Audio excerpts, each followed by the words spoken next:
salah satu perusahaan yang dimiliki oleh pemerintah dan terkhusus pemerintah dari DKI Jakarta. Jadi ini termasuk BUMD. Labanya kuartal ketiga sudah rilis dan hasilnya naik 130%, yaitu adalah PJAA. Nah, bagaimana apa yang membuat perusahaan ini bisa naik sesignifikan itu labanya? Simak video ini sampai selesai tentang kenaikan laba dari PJAA sampai 130%. Check this out. Pembangunan Jaya Ancol TBK. Ini saya tag tanggal 16 hari Senin. Kemungkinan video ini akan tayang di hari Rabu.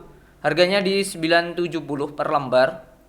Ini termasuk jasa konsumen, syariah dan kawan-kawan nih indeks-indeksnya.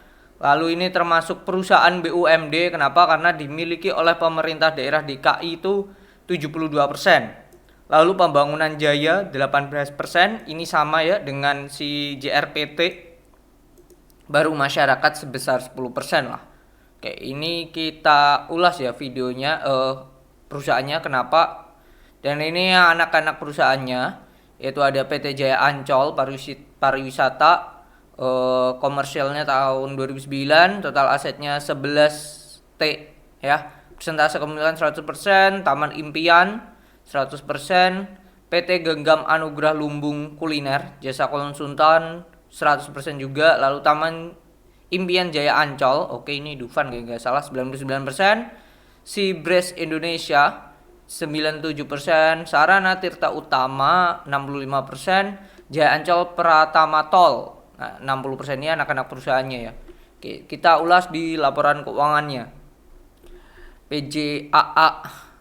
Kasnya mengalami kenaikan dibandingkan akhir tahun. Akhir tahun di 506 M, sekarang di 670. Kalau kita cek kasnya kita cek dulu komposisinya kemana aja. Mereka ada deposito, wow lumayan banyak depositonya, 611. Paling banyak di PT Bank DKI, di Bank DKI dengan imbal hasil 2/4 sampai 6,1%. Imbal hasilnya 1%. Jadi bisa dikatakan ini harusnya ya dari segi pendapatan keuangan nantinya ke depannya ini akan lebih tinggi ya. Satu, dari nominal yang ditaruh lebih besar, dua dari imbal hasil juga lebih besar. Oke, ada di Bank Mandiri Taspen juga 100 M. Jadi ini nominalnya besar ya. Oke, bagus nominalnya, komposisi kasnya tidak terlalu banyak, which is good. Oke, investasi bersama dan lain-lain. Jadi ada kenaikan di jumlah aset dan termasuk besar ya kenaikannya. Terutama di ini aset lancarnya ya. Oke, kita lihat di liabilitas utangnya. Mereka ada utang obligasi. Oke, ada utang obligasi 149 M. Oke, di jangka pendek dan ini sudah bisa ke cover ya dengan kasnya doang, sangat bisa ke cover. Tapi yang jangka panjang, nah ini yang jangka panjang yang berbunga ya, bagian yang jatuh tempo dalam 1 tahun. Nah ini utang bank, nah ini 900 M, wow, dan utang obligasi 65 M. Jadi yang PR ya ini utang banknya sendiri 900 miliar. Nah ini besar sih yang jangka panjang. Kalau kita cek utang banknya, ini jatuh temponya kapan nih? Oke, ini 905 M kepada PT Bank DKI. Oke. Ya bisa dikatakan pada BUMD-nya sendiri ya, dengan imbal hasil bunga bukan imbal hasil sih, bunga 7,15 per tahunnya menjadi 7% per tahun. Oke. Dan ini bentar. Oke, bla bla bla bla. Sampai dengan jangka waktu 24 bulan sejak jatuh tempo fasilitas kredit atau sampai dengan 20 September 2023. Pinjaman ini dinaikkan suku bunga 6,25%. Oke, ini awalnya berdasarkan surat dalam perusahaan memperoleh perpanjangan fasilitas kredit. Oke, mendapat fasilitas lagi sampai 20 September 2025. Oke. 2025. Pinjaman ini dikenakan suku bunga 6,75%. Oke, naik karena adanya kenaikan lah ya, perpanjangan lah tuh. Terus ini saldo utang bank masing-masing sebesar 900 M. Oke, itu ya tadi ya 25 Januari 2025 series. Nah ini obligasinya sampai paling besar ya 9% di 2026.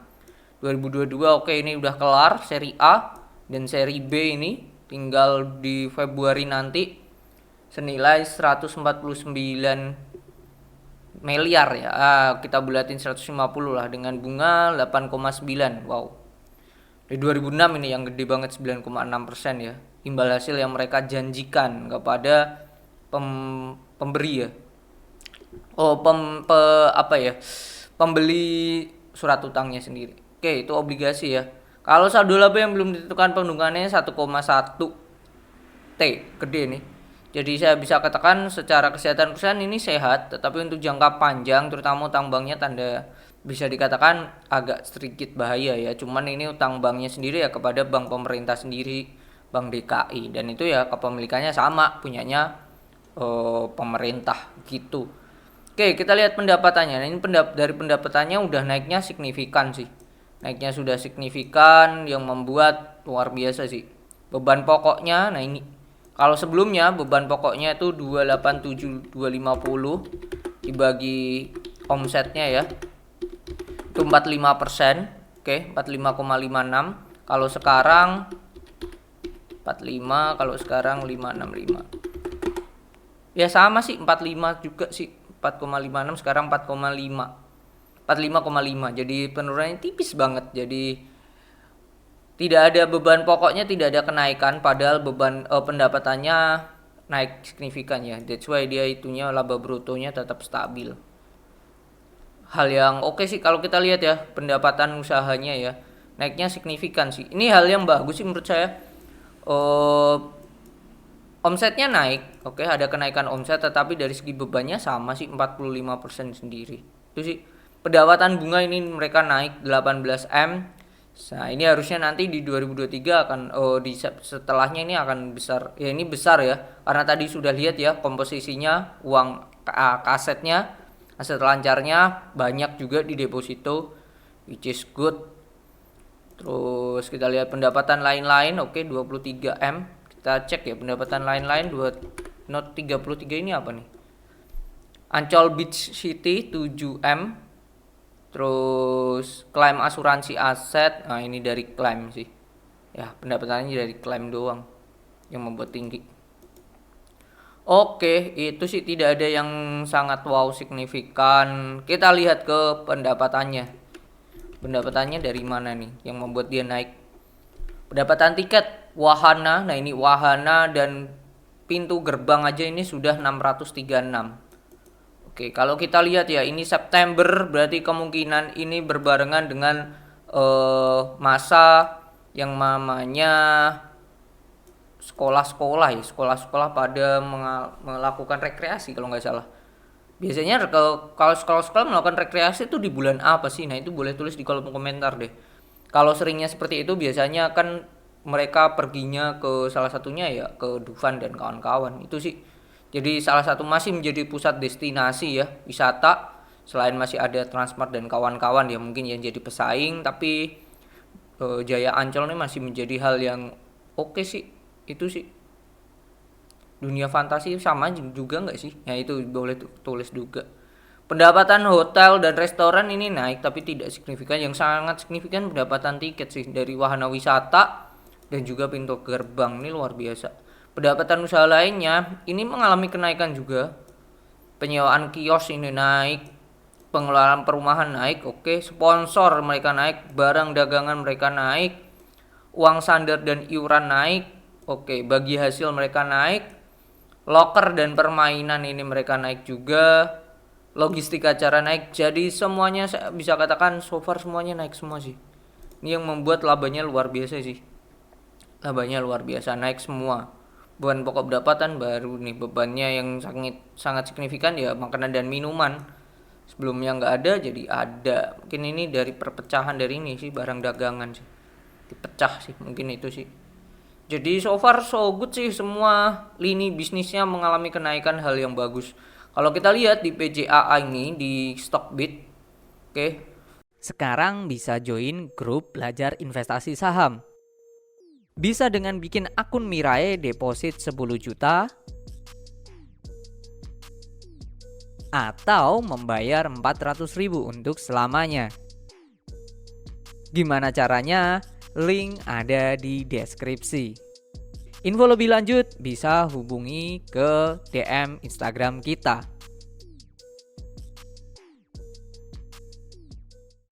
Ya, di kuartal 1 tahun lalu itu masih minus, sekarang udah positif-positif. Jadi ini hal yang bagus banget ya PJAA.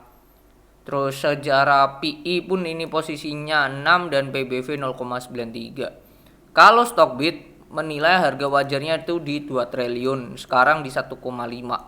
Kalau 2 triliun kita bagi dengan jumlah lembar saham 1250, sekarang 970. Anggap aja 1200 kurangi 970 bagi 970 terdiskon 23%. Oke, jadi ini perusahaannya terdiskon 23%, masih ada potensi upside 23%. Menurut harga wajarnya si Stockbit. Kalau saya melihat ini juga hal yang bagus sih.